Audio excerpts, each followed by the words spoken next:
আজ শেয়ার করব মজার একটি সহজ রেসিপি। বিস্কুটের মধ্যে ডিম মেশান আর দেখুন কি মজার নাস্তা তৈরি করা যায়। আর এটা কিভাবে তৈরি করবেন সাবস্ক্রাইব করে ভিডিওটা সম্পূর্ণ দেখতে থাকুন।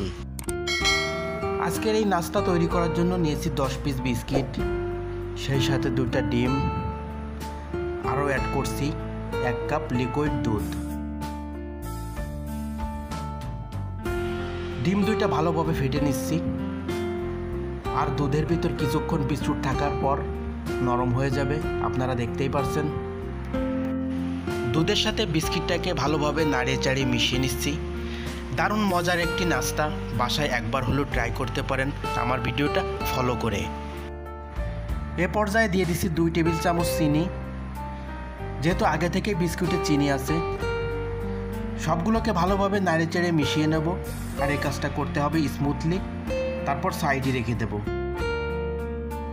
যে মলটাতে সেট করব ডিরেক্টলি ক্যারামেল তৈরি করার জন্য দিয়ে দিয়েছি 3 টেবিল চামচ চিনি। আপনারা যে কোনো আলাদা পাত্রে সেট করতে পারেন। অলরেডি সুন্দর একটি কালার চলে আসছে, দেখতেই পারছেন আপনারা। তারপর সাইডে রেখে পুরোপুরি ঠান্ডা করে নেব। ঠান্ডা করার পর আপনারা দেখতেই পারছেন বিস্কুটের মিশ্রণটি একটি চালনি দিয়ে চেখে নিচ্ছি। সকাল বিকালের নাস্তা হিসেবে ছোট বড় সবার পছন্দের, একবার হলো বাসায় ট্রাই করে দেখতে পারেন আমার ভিডিওটা ফলো করে।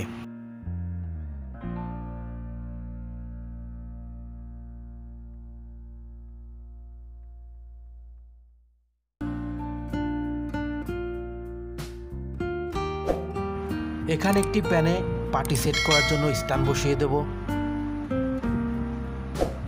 বাটিটাকে ঢাকনা দিয়ে ঢেকে 2 থেকে 3 ইঞ্চি ফুটান্ত গরম পানি 30 থেকে 35 মিনিট স্টিম করার জন্য রেখে দেব।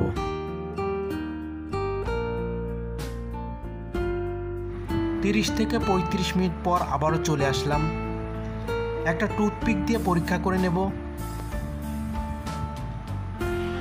আপনারা দেখতেই পারছেন ইজিলি উঠে চলে আসছে। এই অবস্থায় চুলার আঁচটা বন্ধ করে নামিয়ে রাখবো।